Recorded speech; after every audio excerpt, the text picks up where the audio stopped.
Happy full moon in Leo, Virgo rising. This is Nicole Marie, your astrologer and coach, using the tools of astrology, tarot, sound healing, and ritual to connect to your magic and to make a plan for success by using the divine and ancient tools of our ancestors for modern day magic.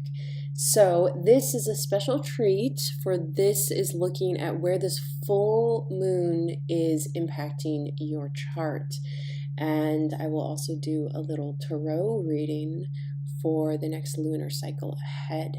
So for you, this full moon is igniting your 12th house, which is the hidden self, the subconscious.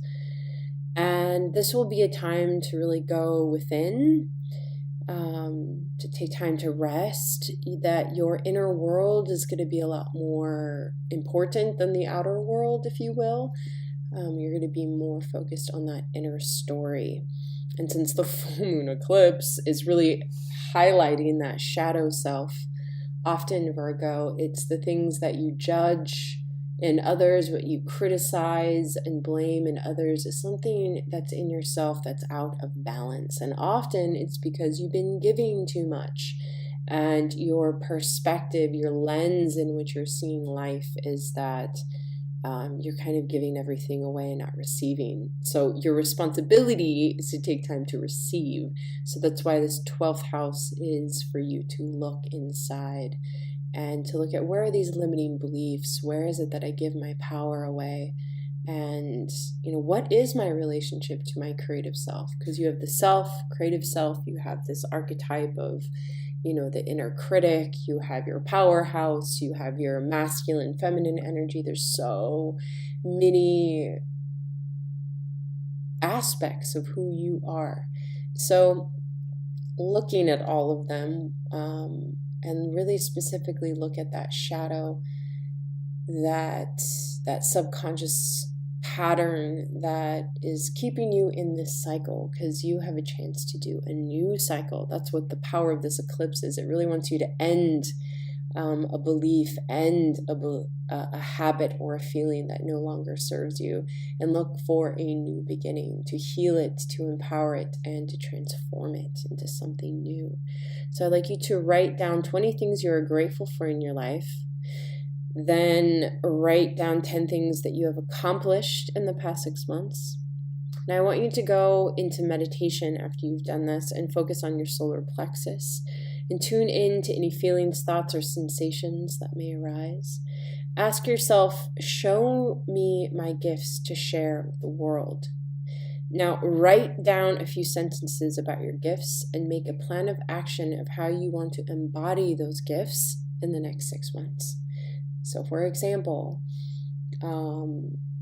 if you feel you have a gift of communication, of inspiring others through words, then write down a goal, like maybe you want to do a open mic spoken word. Maybe you want to write an article or start on a novel that you've been meaning to write. So just look at, where is it that you really want to show your gifts? And often this kind of calms the shadow. It looks at, wow, you actually have accomplished things. Wow, you are really grateful and open to new opportunities. And when you give that time, the shadow really just wants love and attention, just like all of us. So when we give love to those dark, unlovable places within us, which we often do have, Virgo rising, because you are very self-critical as well. That's why you criticize others. But it's because you want to be back in alignment to the natural law. You want to be back to this cosmic consciousness, because you listen to the messages of the gods. You're ruled by Mercury, and your body is the biggest indicator on where you're out of balance. So looking and reaffirming, what are my gifts? How do I offer to the world? Gives Virgo that bigger purpose. Virgo wants to serve and wants to live out its soul evolution. So this is a profound time for you to do some inner shadow work, Virgo, because it ultimately will be your power plan. So now I wanted to move into a live tarot reading where I'm currently shuffling the deck right now and calling in what will be this next lunar cycle. What can you expect to embody and to overcome? So the first card is the overall energy, and then there is the conflict, and then the solution. Okay, so the first card that I pulled is the overall energy. So this is reverse Five of Wands. And Five of Wands is always kind of at conflict with the self, very struggling with all these different aspects of who you are, which I was kind of talking about earlier, and which is often what we do in shadow work is we look at the many archetypes or the many personalities or habits that develop new personalities. So often trauma can create a new personality, a wounded child within you. Then there's also, the professional businesswoman, the good friend, or the mother, father. So because it's moving towards reversed, it's showing that you're kind of lessening that struggle. You're kind of letting go of those judgments of yourself, letting go and spending time with the different parts of who you are and coming back to a place of self-acceptance. Now, the conflict is reverse Ace of Cups, and this is you kind of like falling out of love.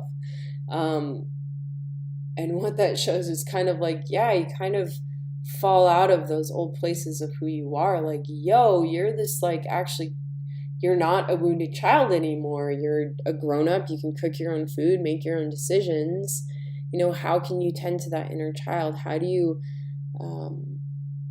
fall out of love in the sense of not requiring love from those places that you need to fill the love with? So when we're out in the world or when we're trying to call in relationships, we're trying to be asked to be loved for something. We want love. So when we want to fill our cups and fill all our personalities and find our wholeness, it's through the act of loving the unlovable parts of ourselves. And that's really what that shadow work is. So looking at where you're unlovable, where you fall out of love of yourself, and where can you fill that cup back up with love? Because by the new moon in Aquarius, reverse Shaman of Cups. So this is the father, the masculine energy in his intuitive empowerment. But because it's reversed, your emotions might feel suppressed at this point. New moon in Aquarius, is asking again for a new belief system to be born. And so often it goes with looking at where do you get stuck? Where do you have disbelief? Where do you not believe in your qualities? Do you have self-worth? Do you lack confidence? Okay, great. These are amazing things to overcome and to focus on, because you are capable of anything, Virgo. When you put your mind and body and soul into what your true desire is, you are a success. So this is a profound time to just look at the things that are not making you feel successful and open the door for a new way. Often, doing daily affirmations, really getting the mind to be a channel for divine intervention, also listening to sound frequency music and, changing your vibration through sound is one of my favorite ways, and what I often do for full moon ceremonies. And so looking at how you can kind of change your vibe from kind of that old, dull, stuck, pognant cells to vibrant, energetic, flowing cells. So just look at the practices that you can step forward in. Thank you for joining me. I wish you many magical moments on this full moon. If you'd like to know more about how this personally will affect you through new moon, full moon, I do moon work coaching. So together we look at your chart, look how, the lunar events is affecting you personally, and we create ritual. We create an action of movement towards that change for your true transformation. I also offer transformational coach sessions if you want, there's something big in your life, or if you want to move towards a specific goal. We work with the cosmos. We look at your lunar tides and the cosmic tides when you do your visionary work, when you release products, when you be. And these are a great time to learn that we are all part of a transcendental cycle. And the more that you're attuned to it, the more empowerment that you have. So if you want to know more about me, Nicole Marie, you can check me out at www.inner-doorways.com or my email, innerdoorways@gmail.com. So until then, be blessed, your hearts, for we are in a time of great transformation. Blessed, blessed, blessed be.